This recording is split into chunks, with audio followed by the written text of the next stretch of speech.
Welcome to Breadboarding. This is part 2 of video 21 in the Nanocomp Breadboard Computer series. In this video, I'm going to be covering the software side of the hard drive interface.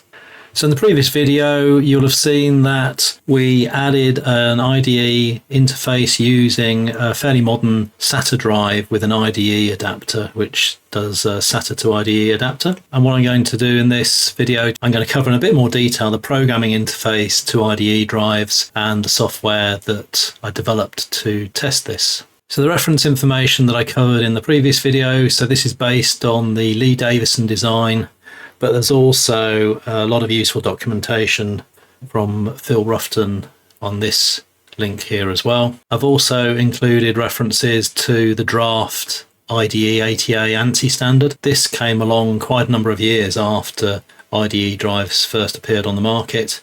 Unfortunately, the final versions of these are paid for behind an ANSI paywall, so this is just the late draft of the standard from around 1994. And then there's also another document from Tilman Ray that it summarizes a number of blog entries I think he did over a number of years ago, and this is just a PDF that summarizes this. So here's one of the references I talked about in the previous video. I have included some elements of these tables and information in here in the header of the code that I'll be showing you. This is the circuit that I actually based everything on from Lee Davison's site here. Now, after I'd actually made the decision to go with this design, I did come across another site. So there is this site up here, his German site that's developed IDE cards and also references an IDE controller BIOS for Intel 8086 machines. Now, this particular card makes use of two particular chips, 74LS 646s. Now, these are actually quite interesting in that they actually combine both the latch and the bidirectional buffer functionality. So in fact, rather than requiring 4 chips to do the interface with the IDE connector, this will actually only requires 2. So in fact, if we were to use these chips on the design, then we'd only need 1 PLD and 2 of these chips. Unfortunately, they're quite difficult to come by. I've found somewhere I can order some from, so I might order those, and if we come around to doing this perhaps for a PC compatible card, I might very well use these chips. So this is the document from Tilman Ray, which has a lot of useful information about accessing the drives and how the interfaces work and specifics of doing things like formatting tracks and things like that. Now, for the moment, I'm only reading sectors and doing drive identification information. I'm not trying to write to it, but that's a useful source of information. And just to highlight the reason why I'm not trying to write a full sort of disk drive and everything else, this XTE IDE Universal BIOS project has been developed to allow more modern drives to be used with older PCs, and the amount of code necessary to do this is quite extensive. So this includes all of the code here for writing the drivers. Now, if I come to do an Intel 8088 version of a breadboard computer, then I suspect I'll end up using this for the sort of BIOS disk accessing routines. But for the moment, we'll go back to the slides. So that's some of the background information that I've used. So let's just take a look at that standards document. So this is the working draft of the ANSI standard, and you can see here it covers a lot of the things to do with the cabling, signaling, also in particular if you've got 2 drives, how the 2 drives will interact with each other. It's more for drive manufacturers than for writing interface and controllers.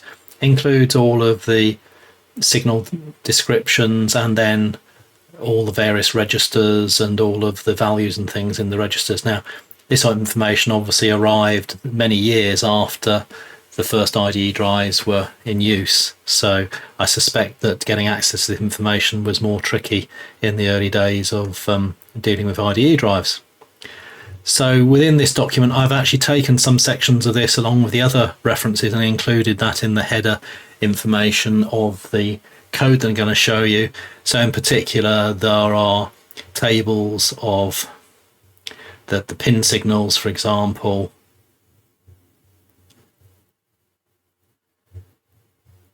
And then there's a table. These are all the register values and things that makes use of for interacting with the drive. And then for each of these, there are various bit values for things like status registers. There are two ways that the various registers can be used. There's the cylinder head sector mode, CHS mode, or logical block address, or LBA mode. And we'll be using LBA mode, and all modern drives use this.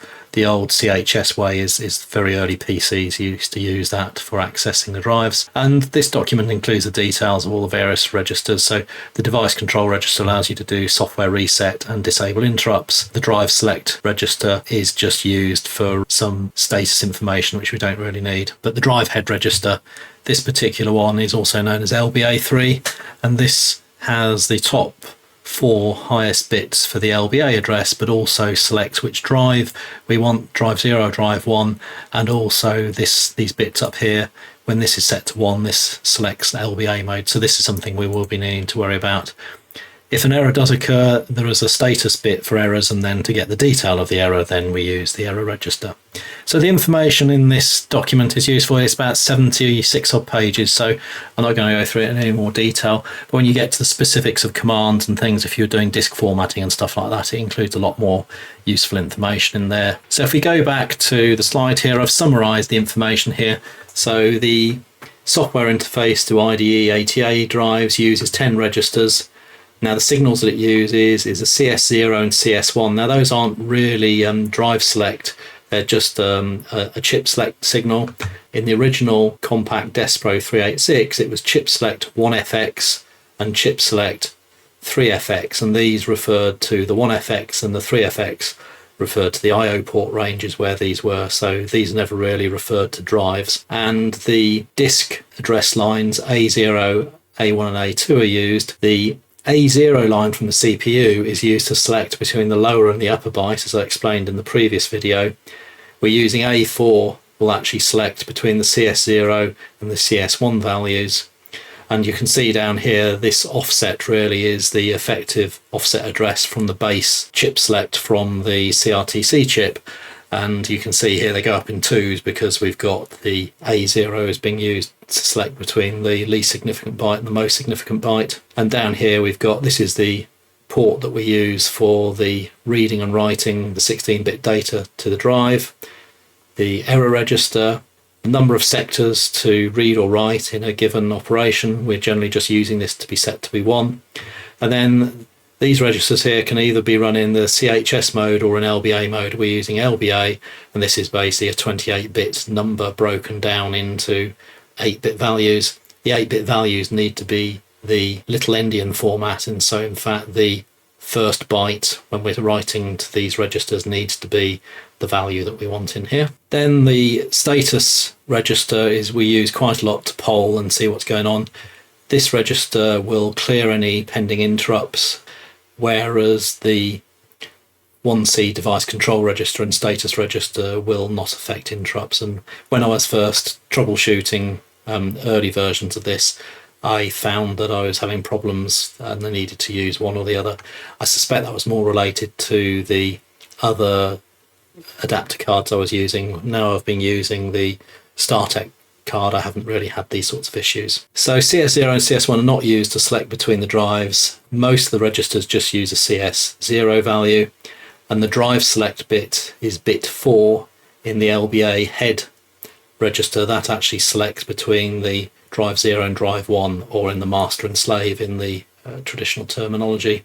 I'm only using one drive, so I'll just be using drive 0 here. So I've got 2 versions of my test program. The first one was the one that I used to initially get everything working, and then I rewrote that and included support for decoding S-record formats and for writing to the video RAM.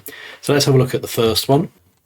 So harddisk1.c is just the first version. I was working on harddisk.c and then just renamed this once I wanted to baseline it. This is using the CMOC compiler, which I've used on other earlier parts of the project. It's a really good C compiler to run on Windows and Linux, and can be used for generating S-record format files to be downloading onto the NanoComp. And I've got here the information from the various sources that I identified. So the Phil Ruston information from that first article I showed. I've updated the table here to actually refer to the offsets and things for this particular version of the drive, and this table was very similar to what I've shown you already in the slide. Includes information on the various bit values and things. I haven't bothered to actually start to produce sort of constants and things for the bit individual values, but if I was doing a proper controller I may do that. The error information, this is the status information. So the main status bits we're interested in is the drive busy, drive ready. So busy means it's doing something, it's not ready for a command. Drive ready means it's ready to accept a command. And the DRQ means data request, means that the data's ready to be transferred. Then there are quite a few commands, but the only ones we're really interested in here are the reading and the identify drive. If we wanted to write data to the disk, then we'd use the 30 as well.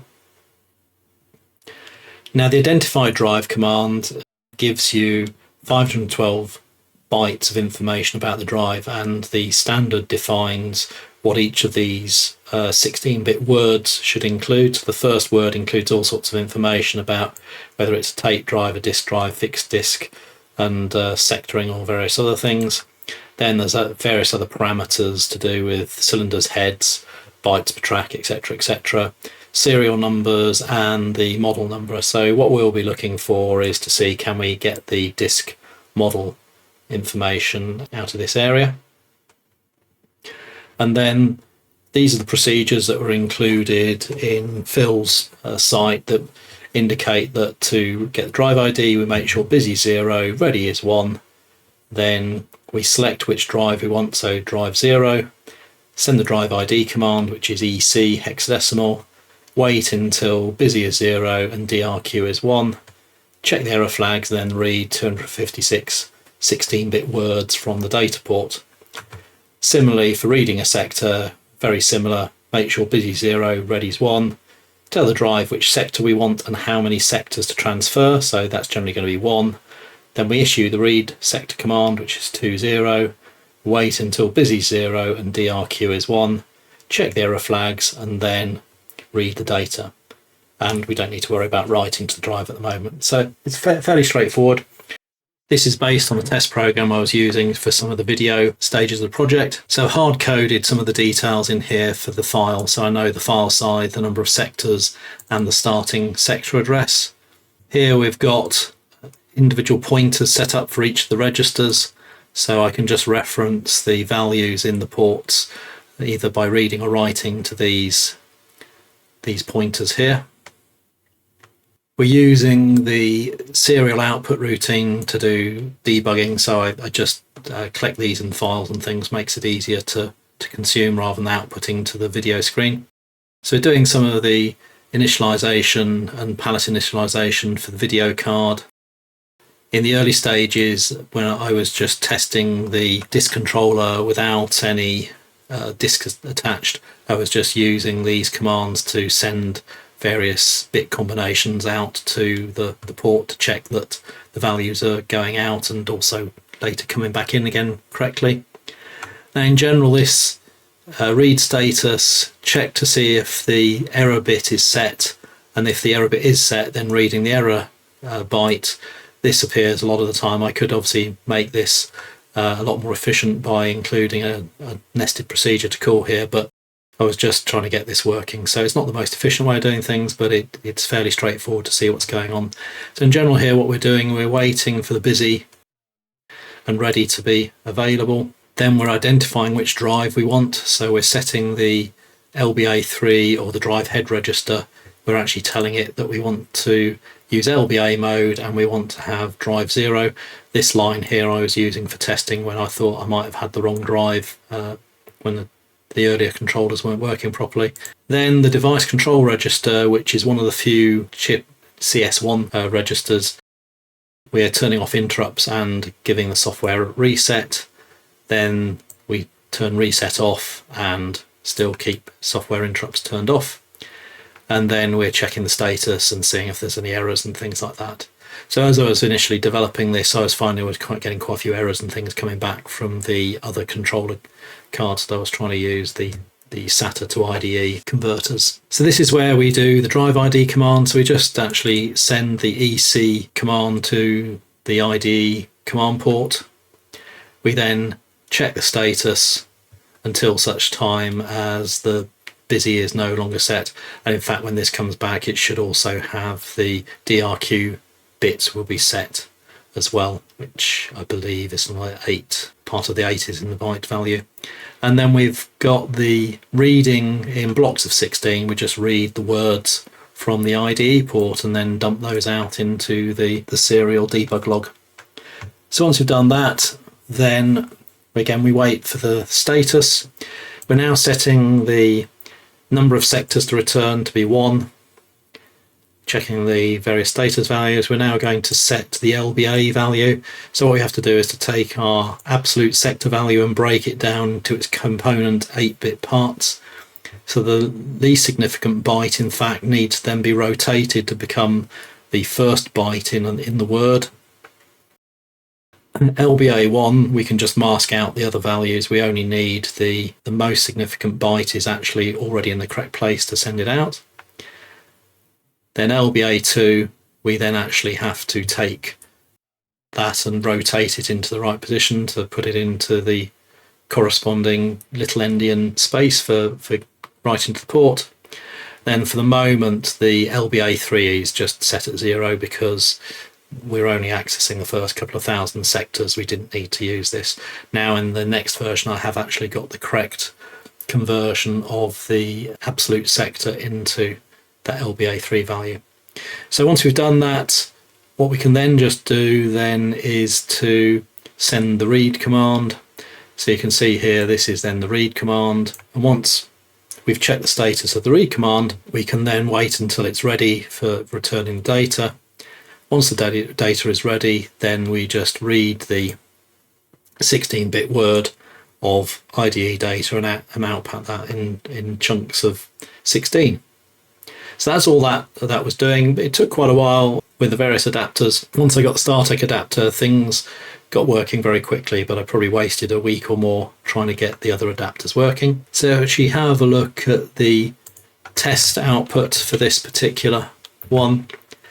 So we've got various status information, but this is the drive ID command, and all I've done here is just added the header there for the hexadecimal values, and the model ID starts at 1A. So if you look at 1A, these are the bytes that are coming out here, and 2020 is just lots of spaces padding. And what I've done is just copied it down here, and because these are a little endian, then the kind of the order is out of sequence. So in fact, I've decoded it here, so it's M1 ST 950035325 AS. So the model is in fact an ST 9500 325S, which agrees with what's on the top of the drive. So that's good. So then we're doing the read command. We're setting the LBA addresses and checking the status coming back from there.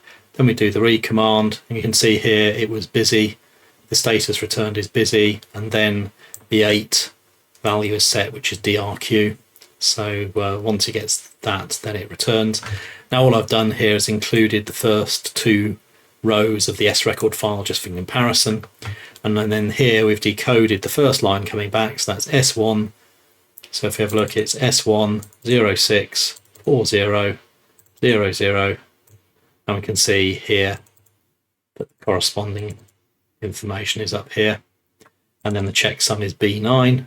Then we get a line feed and then the next line. So again, we can see that we seem to be getting the first sector back okay. So that was the simple test program. So that was the majority of the work to get that working. Then when we came then to need to update this to be able to read multiple sectors, need to maintain a buffer of the data in memory, and then do the conversion into SRecord format. So if we have a quick look at SRecord format. So this comes from one of the slides in earlier on in the Nanocomp series. So the Wikipedia entry for Motorola S19 or SREC format includes all the different data record types. The only ones we're really interested in is S1, which is a 16-bit address, and S9, which is end of file.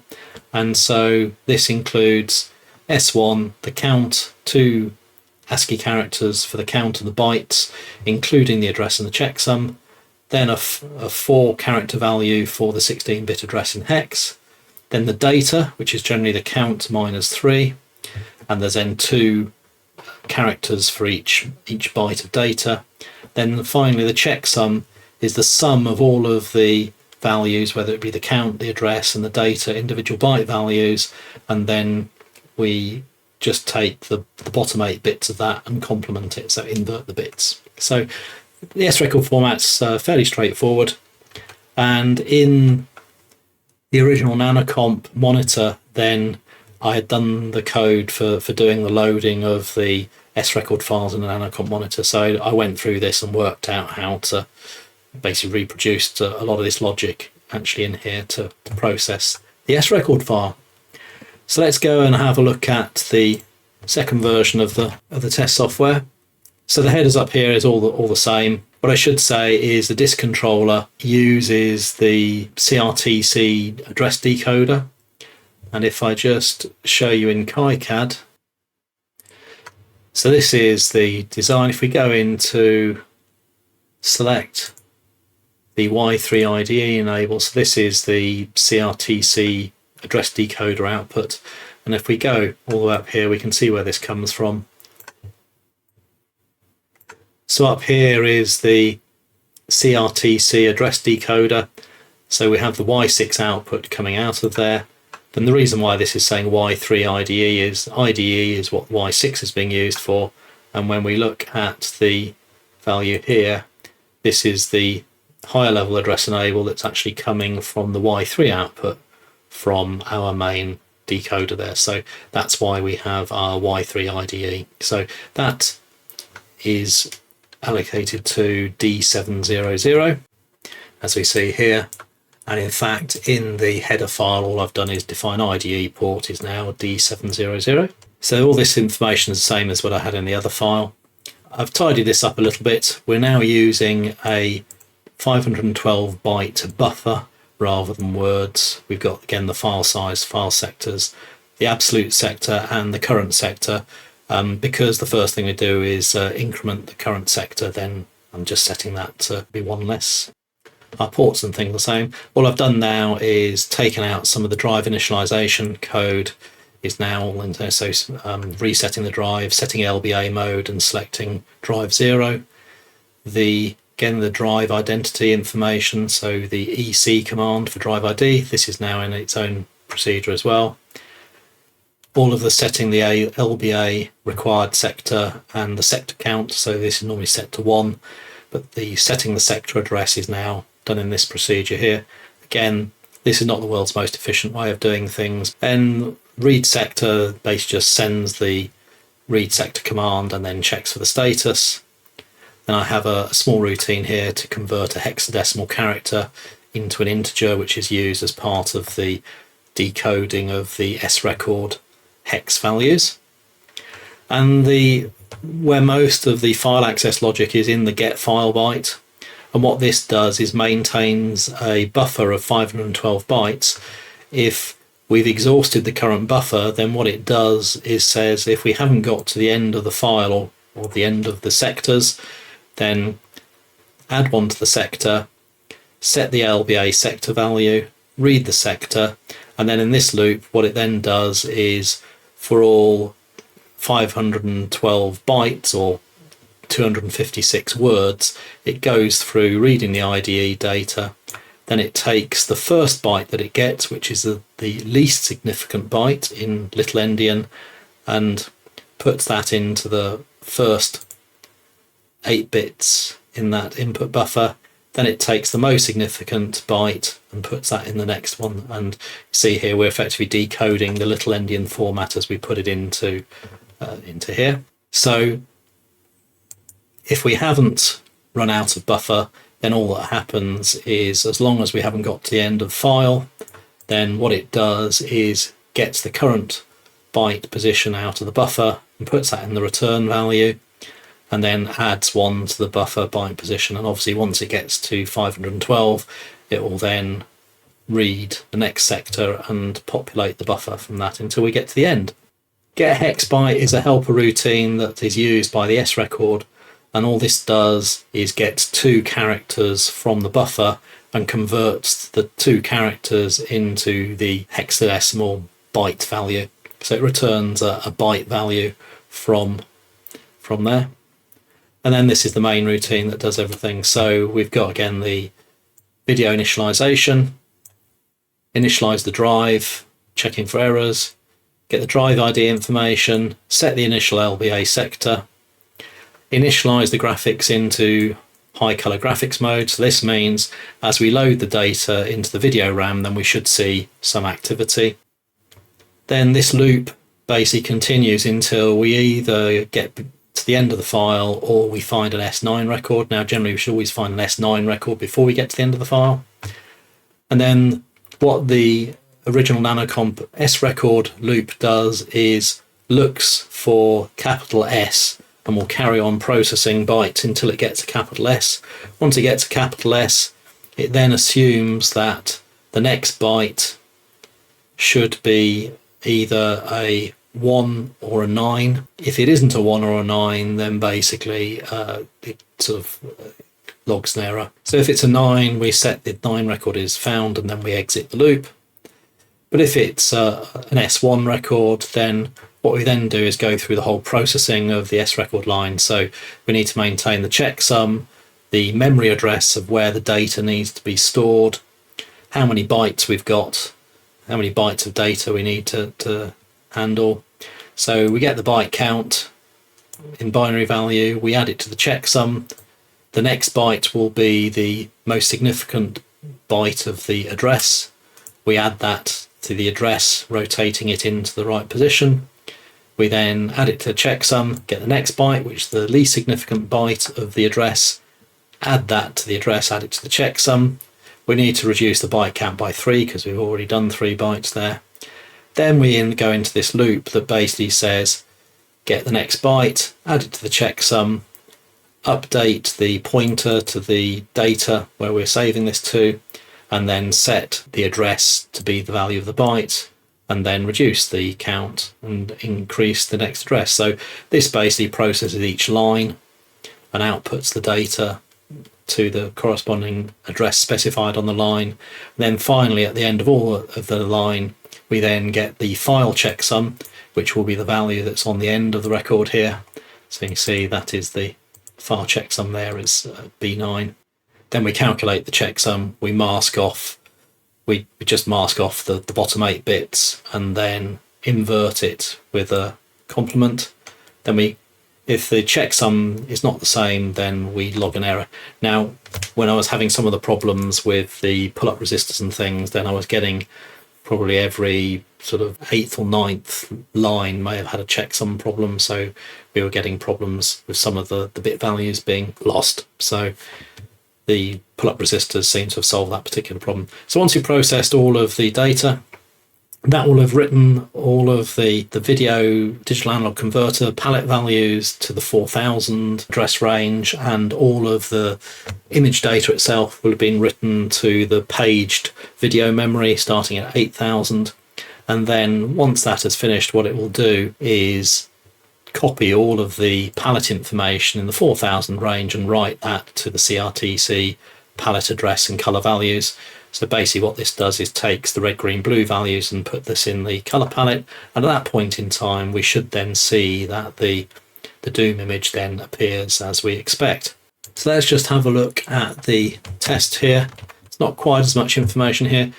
When I was debugging this, I had vast amounts of information coming out into here, where many megabytes, but this is a much faster, slimmed down version. So we've still got the drive ID command information here. I still thought that was useful, and that's the decoding of the model number for the drive ID. It's a bit more debug information about the clear screen page registers in the graphics mode. And then basically what we've got is a log of each of the individual sectors of the file that we're reading.